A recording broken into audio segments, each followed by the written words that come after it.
good are your supervisors at mollycoddling the young? Given most current managers were raised on being yelled at by their bosses and being worked like dogs, the answer is probably not very promising. Middle management's expectations are to hand out what they got, but this undoubtedly won't be a very successful millennial training formula. Konnichiwa and welcome to the Leadership Japan series, and I am your host in Tokyo, Dr. Greg Story, President of Dale Carnegie Training Japan, and much more importantly, you are a student of leadership, highly motivated to be the best in your business field.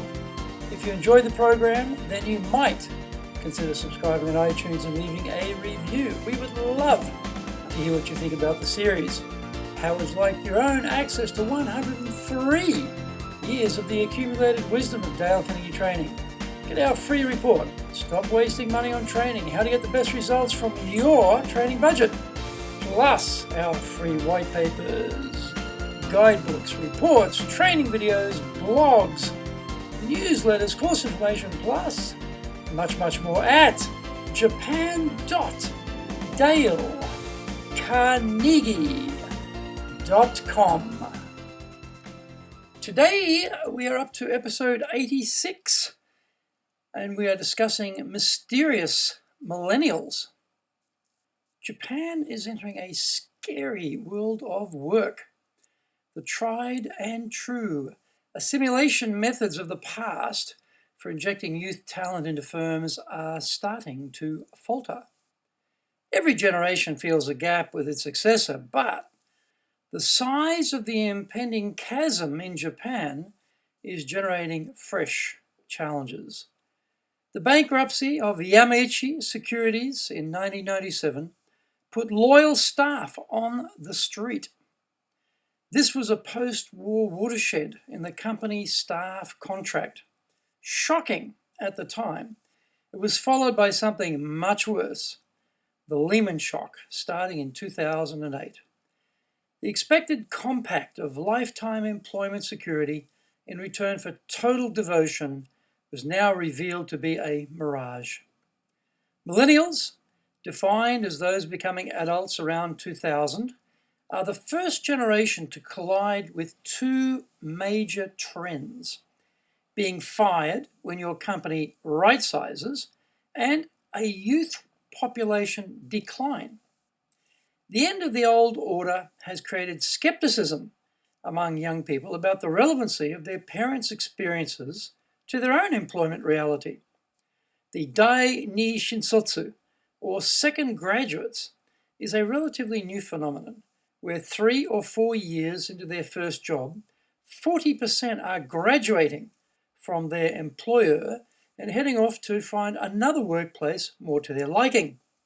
Unthinkable in their parents' time, this is free agentism, Japanese style, and a big cost to companies who have invested in training these new entrants only to see them vote with their feet and depart.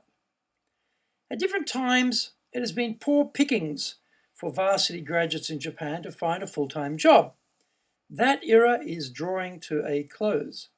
There are now half the number of 14 to 24-year-olds in Japan than there were 20 years ago. The Tandai, or two-year colleges, are no more, because today's youth can much more easily enter 4-year universities. These millennial kids have choices. You don't have to be a genius to see what is coming around the corner. The war for recruiting and keeping youth is going to hot up. A smaller pool of available hires and a newfound freedom to jump out without any social stigma is empowering this millennial generation in new ways. Abenomics may be a conjurer's trick, but it is boosting share prices, improving profits for exporters, and many companies are now cashed up to the point of making bankers wail and weep. My own unscientific survey of job resume numbers for salespeople over the last 4 years has seen a drying up of supply for those under 40. Market demand for the young seems to be getting stronger and stronger. The issue is going to be how to attract these millennials to your company and how to keep them happy enough to stay with you. By the way, how good are your supervisors at mollycoddling the young? Given most current managers were raised on being yelled at by their bosses and being worked like dogs, the answer is probably not very promising. Middle management's expectations are to hand out what they got, but this undoubtedly won't be a very successful millennial training formula. There are 30 human relations principles outlined in the book, How to Win Friends and Influence People, and they seem tailor-made for dealing with millennials. Sage advice like, don't criticize, condemn, or complain will perfectly address delicate youth sensitivities. Remember, we don't leave companies, we leave bosses. Whining, harping bosses will see a rush for the door by their new company entrants. Principles such as, talk in terms of the other person's interests. Be a good listener. Encourage others to talk about themselves. Be sympathetic with the other person's ideas and desires will be a challenge for supervisors who like to do all the talking and directing. Communication skills in general will be a big issue for bosses dealing with the young. The penalties for not getting it will be severe. Companies are well advised to retrain their leaders to deal with this hotly contested youth worker supply problem. Otherwise, they may find they cannot engage or keep this next generation, so vital to fulfilling their firm's succession planning. Long-term planning is a Japanese forte, but it will all become fodder for MBA case studies if company leaders mess it up and lose their successor generation.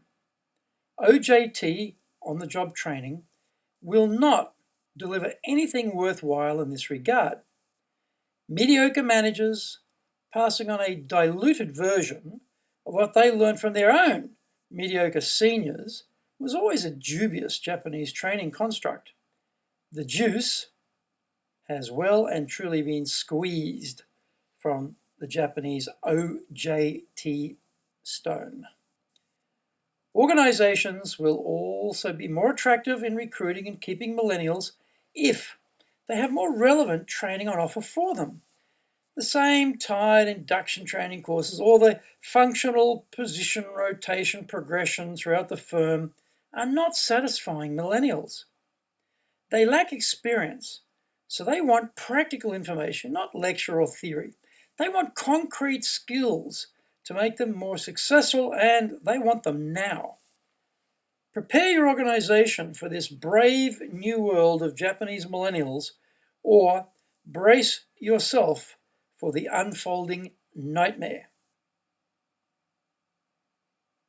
Some action steps from today. Recognize the demographic trend is not in your favor.